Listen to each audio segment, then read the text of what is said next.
Good afternoon. It's Thursday, January 14th, and I'm Dawn Watson, and this is Right Now on the East End. I'm here today with Micheal Daly from All for the East End. Welcome, Micheal. Good afternoon. Good day. How are you? Probably about as good as you are right now. Yeah. Fantastic, then you mean, right? I'm fantastic. Yes. Yeah. Well, I mean, there are a lot of terrible things happening in the world, but we also have some really good things to look forward to and to talk about. That's why one of the biggest reasons why I wanted to have you on the show today is to give us something to uplift our spirits a bit. Thanks. Well, I hope I can do that. I'm positive that you will be able to. We're going to talk today about All for the East End and your involvement in this great organization and what you guys do for everyone here on the East End. So let's start out with the basics. What does All for the East End do?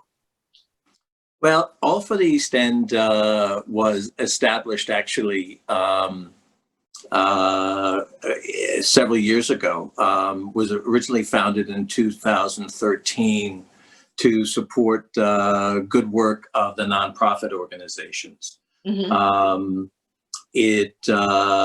It went into a bit of a hiatus after a year or two and was recently reinvigorated to come in response for food insecurity on the East End. And Claudia Pilato is our president. I happen to be a member of the board. And in the last 8 months, we've raised approximately $1.3 million and distributed a great deal of that to food pantries in all 5 townships throughout the East End of Long Island. We really are an organization that, you know, the power and the population and the influence and a lot of the wealth resides in Southampton and East Hampton Township. But we recognize that all 5 East End townships, Southold, Riverhead, Shelter Island, Southampton, and East Hampton, really make up our community. So we're focused on helping organizations, nonprofits, and right now predominantly food pantries in all 5 East End townships. Well, good for you. That's amazing. I'm so glad that you actually said the 5 townships, because I'm sitting here with my old reporter's hat on going, okay, name the townships. Quick. So good. So well, we often add the Shinnecock Indian Nation as a 6th entity within the 5 East End townships. I see that All for the East End is also doing something right now with the Shinnecock Indian Nation. And I wanted to touch on that because that's kind of a newish thing that you're doing, right? Yeah, recently we just funded new refrigeration and freezer equipment for them. Their equipment had died. They're starting their own food pantry for their own community, for the reservation, and we just had new refrigeration and freezers installed there at their community center to help with that. So, and we provided some additional funding to them as well for food insecurity. They've also been requesting and received funding for their diaper drive. You know, there's a lot of pain going on out there, and it's not all around food. Right. True. Well, I mean, it's a difficult time, and people, you know, so many people have lost their jobs, have been cut back from their jobs, or working. And I actually just saw a friend of ours in common the other day. I won't mention who he is, but we were doing some photograph stuff, and I said, you know, hey, aren't you glad that you have 2,000 jobs? And he said, thank goodness, because, you know, a lot of people I know who have a lot of jobs, myself included, although I'm fine, I'm happy about that. But, you know, the backup jobs have become the primary jobs. And so where they were just kind of making it before, now it's a real struggle. And that's just not for people who previously had been on the margins. This is for, you know, this is for a lot more people. And I see this across the East End and of course across our country and the world. So how has that changed? How has that impact changed what you guys are doing, and how has the need grown? Well, we're finding that that food insecurity is going to be pervasive for an extended period of time. But we're finding that even some of the larger food pantries that we work with are branching out and doing things like clothing drives. Sag Harbor Food Pantry did a big coat drive for the holidays, gift drives for the holidays. The Butterfly Effect Project in Riverhead, God bless Tijuana Fulford, who runs that organization and who quickly switched from being an education and empowerment organization for young women to a real powerful food pantry for many different organizations and people in the Riverhead area. We're finding that CAST in Southold is going beyond food security and in helping people prepare for jobs, helping people with some missed rent payments, helping people with other things that are these emerging needs. So we're seeing that. I tell you, one of the things that breaks my heart is all my artist friends, artists, musicians, performing artists who are unable to, the emotional toll, forgive me, of not being able to do the work that you do, not only for income, but for your own sense of satisfaction.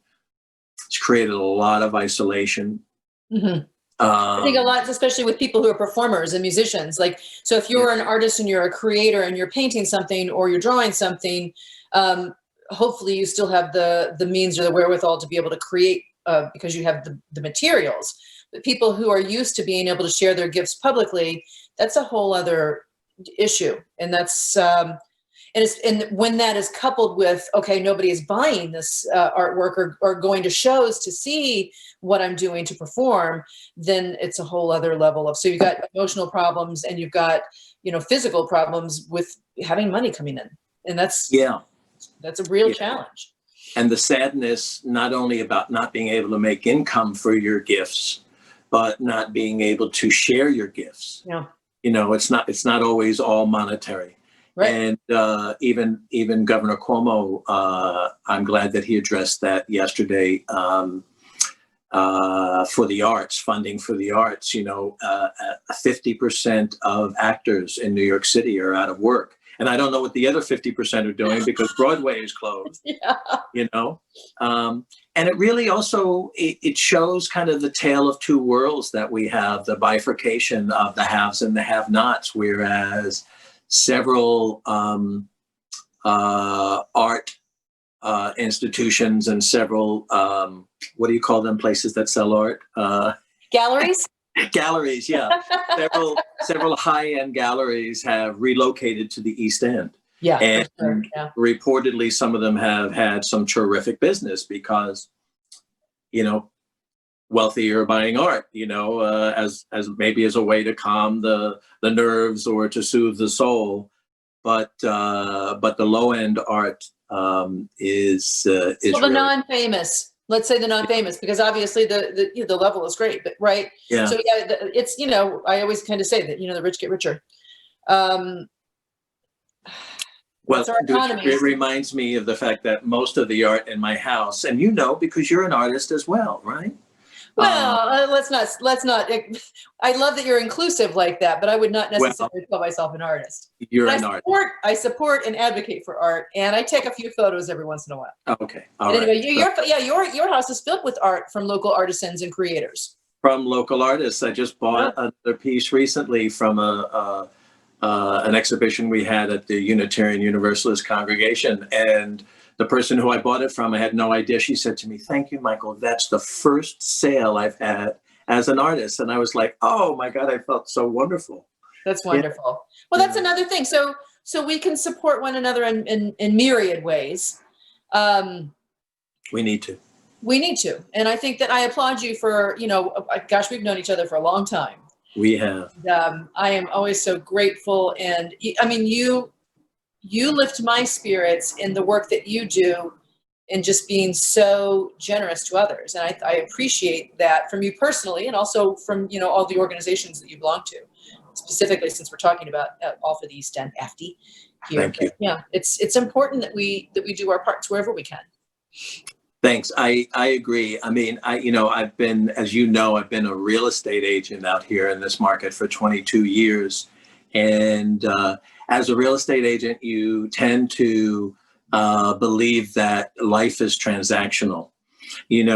Okay, if I sell your house, I make money. If I sell you a house, I make money. And living a transactional life is not always the best spiritual life. And I've come to learn in recent years that karma is powerful, and you can give it in one place and be taken care of in another. So, and I'm also one of the people. I'm so grateful. Not grateful that my elders are gone in my family, but I feel fortunate that I'm not surrounded by elders on one side and children on the other. I have some friends that have parents in their 80s and children in their young teens, and they're running like crazy trying to care for everyone. Right. They're staying in, and that's. And if you're in close quarters, because everyone is still together. I bless them.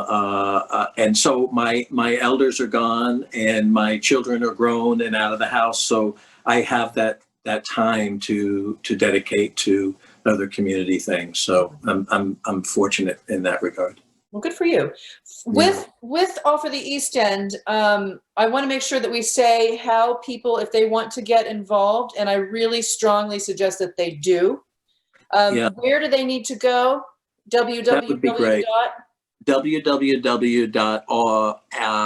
Let me make sure on this. I think it's AFTEE, correct? AFTEE.com. And we have been very, very fortunate in getting AFTEE.org, I think it is. I think I was just I think it's a .org, but I didn't want to correct you because I thought, who the heck am I? I'm not on the board. Yeah, you're right. AFTEE.org, AFTEE.org.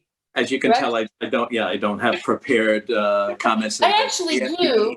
.org. Do you? Okay. Yeah, I like to print it out. Yep. But we have had very successful fundraisers. We've had a number of consistent contributors who've been giving on a monthly basis. We also raised almost $100,000 from credit card donations on PayPal. A lot of them in the month of December. So we appreciate all the $5, $10, $15, $20, $100. We've run movie nights. We've had a music festival that the Sag Harbor American Music Festival helped us put on. We're in discussions right now about doing another fundraiser to help raise funds, not only for food insecurity, but for artists and musicians on the East End. And, we're desperately raising funds, and we feel blessed that we've had as much support as we have so far. Well, I think one of the things, and I know we talked about this a few weeks ago when we first started talking about having you on the show. A lot of times it's like, there are, people go to church when it's Easter and when it's Christmas. People donate to nonprofits or donate for food or for clothing when it's like the holidays, like, Thanksgiving and Christmas and maybe New Year's. But the need certainly does not end there. So we need to remember that just because you gave, or just because you thought about giving, or because you thought, oh, I should do this at Christmas, and don't, like, this goes on. So it's January now. We have a lot of time where people are going to still be affected by this pandemic, and just be, and it's going to go on beyond that too, because it's not like all of a sudden we're all going to wake up one day and go, oh, everyone has the vaccine and everything's great and it's sunny and lovely and wonderful. No, we're all going to still be picking ourselves up and trying to recreate and cobble together what we can. So it's very important, I think, I'm sure you do too, that we all continue to do our parts. You're absolutely right.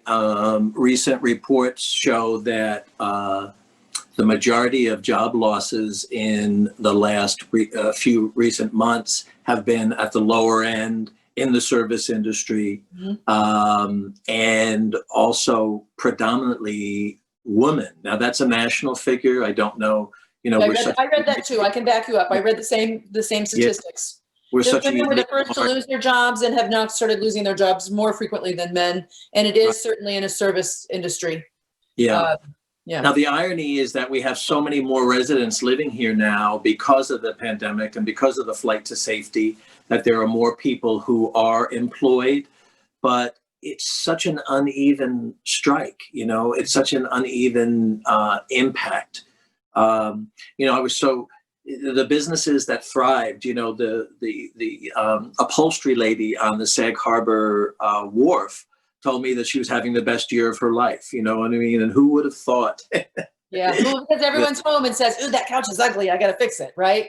And Right. that's when you have money, you can do that. I'm glad to see that that is one way for us to be able to share the wealth in our community, is to go out and buy goods and services, especially on Main Street, shop small, shop local, but also then to give. And I think that in wrapping this up, you have a great organization that has done so many wonderful things, and I know will continue to. So, and we're committed to continuing to expand. We'd like to expand our board. We're looking for a few members from the North Fork to join us right now.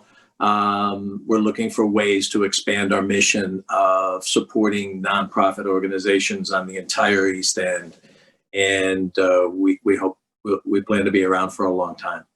well, thank you so much for coming on today and for talking Thanks about for this. having me. Oh, my pleasure. You know, I love to do good things, and a rising tide lifts all boats. And so we're doing our part wherever we can. And now let's all give some money and some food and some clothes and whatever we can, wherever we can. www.aftee.org. We appreciate it. Much. Thanks, Dawn, for having me. Thank you, Michael. Have a great day. Yes. You too. Bye. That's it for today. Thanks for tuning in, and we'll see you next week, right now on the East End with Dawn Watson.